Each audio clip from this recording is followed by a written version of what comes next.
Hi everybody, welcome to the international motorcycle channel of 1000 PS. We've actually had this channel for a long time already, but we didn't do much in the last years on it. So we thought maybe it's time to bring this back to life, and I hope you'll enjoy it. Because we have a lot of comparisons and reviews and fun stories, so it would be sad to just keep it to our German-speaking friends. And what we would like to start with is the new BMW R18. And the founder of 1000 PS, Nils, or Nasty Nils, he went to the press launch, which was supposed to happen in the USA. But then, due to the circumstances, happened for the Europeans in the south of Bavaria. And he did a comprehensive review about the bike, and because he's a little shy talking in English, he asked me to do it, so I will tell you about his thoughts and impressions of the bike, how it felt, how it rode, and yeah, check out this intro and then I will tell you more about it.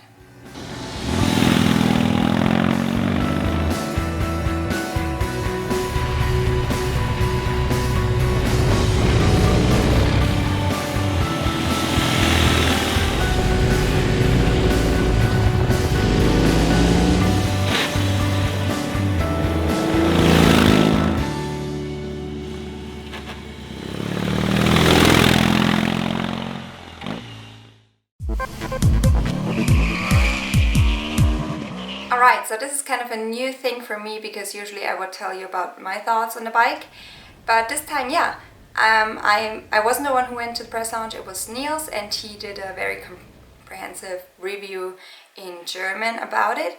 And in the future, of course, if you like this idea of having this international channel too, maybe leave a thumbs up right now, because then we know, okay, let's continue this, and then of course we will have more stuff, reviews, comparisons, and also me riding sometimes, and sometimes reporting of other riders. So a good mix, that would be the plan. But this time, yeah, as I mentioned, Niels went to this press launch in the south of Bavaria. They started at the BMW Classic House, and then they went to Sudelfeld, which, if you are from Germany or you have been here and you kind of know the motorcycle places to go, I think it's one of the most famous roads to ride in south of Germany, and it's known for its hairpin bends, and it's also a good place to try out a motorcycle and test the chassis. So a great place to try out the new BMW R18, big boxer cruiser. And over the last few months, BMW has already provided us a lot of information about the new bike, and of course now that it's at dealers and they had the press launch, it's time to find out how this bike actually rides. From just looking at it, the engine looks classic, mechanical and rough, but it's actually a true high-tech unit, which made it possible to meet the strict Euro 5 emission standards, and also to enable, of course, an easy handling of the bike. And at the test ride, Niels really noticed how easily and transparently the 1802cc from 2 cylinders can be dosed. The unit has actually 2 characters or personalities, whatever you want to say. If you put it in the roll mode, so it has 3 modes, the roll mode, the rock mode and the rain mode. If you put it in roll mode, the R18 glides over the road in 6th gear, almost silently, very smoothly and without vibrations. This mode is really to enjoy the comfort and what's around you. And if you want it more wild and rough, just put it in rock mode, because then the throttle response is much more direct, and at higher RPMs you can really hear the engine, the great sound of this engine.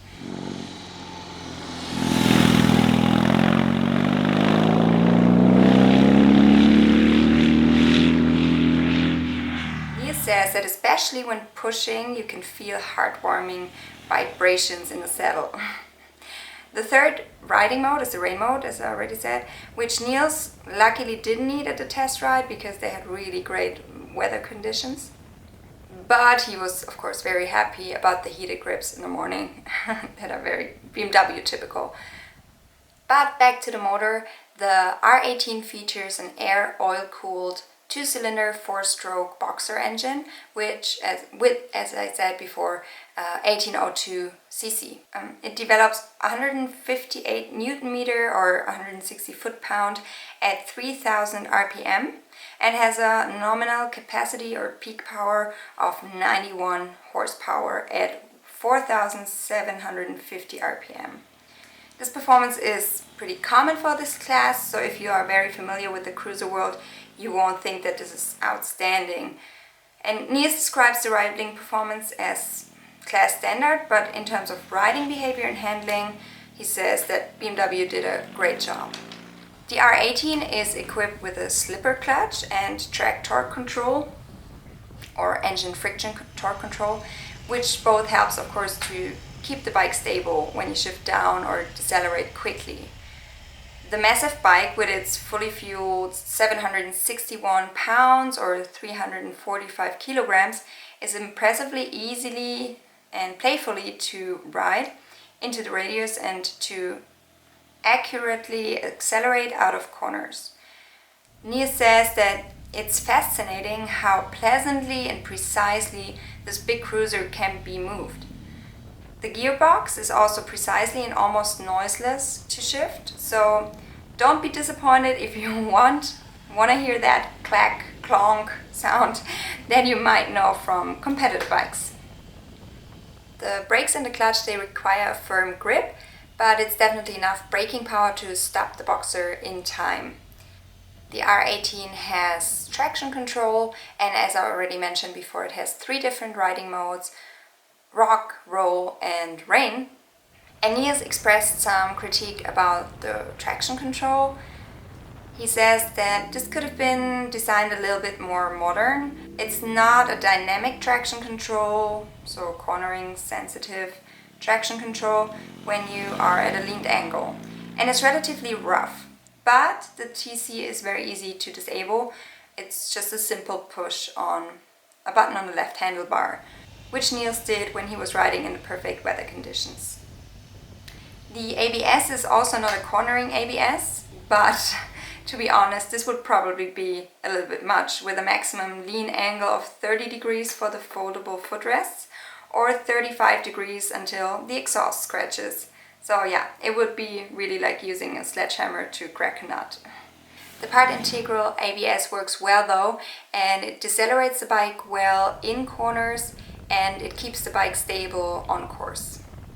If you are a fan of the brand BMW and you expected a technical marvel that sets the new benchmark in this segment, you might be disappointed. Because when it comes to riding dynamics, electronics package, chassis quality, the R18 fits right into the range of current cruisers. But probably it's okay for most of the people that there's no electronic suspension, and the suspension of the bike is only adjustable for the spring load of the rear. It's actually easily made with a size 13 wrench. The fuel tank will fit about 60.6 gallon or 16 liters, which gets you, according to BMW, a minimum of 290 kilometers or 180 miles. And now let's get to the seating position, because this is a little special because of the big boxer engine. So where the legs are on other cruisers, there are the huge shiny cylinders on the R18. If you are a huge fan of the feet forward position, you might not be too satisfied with the accessory running boards that you can get for over the cylinders. The standard foot pegs are positioned so that your knees make about a 90-degree angle.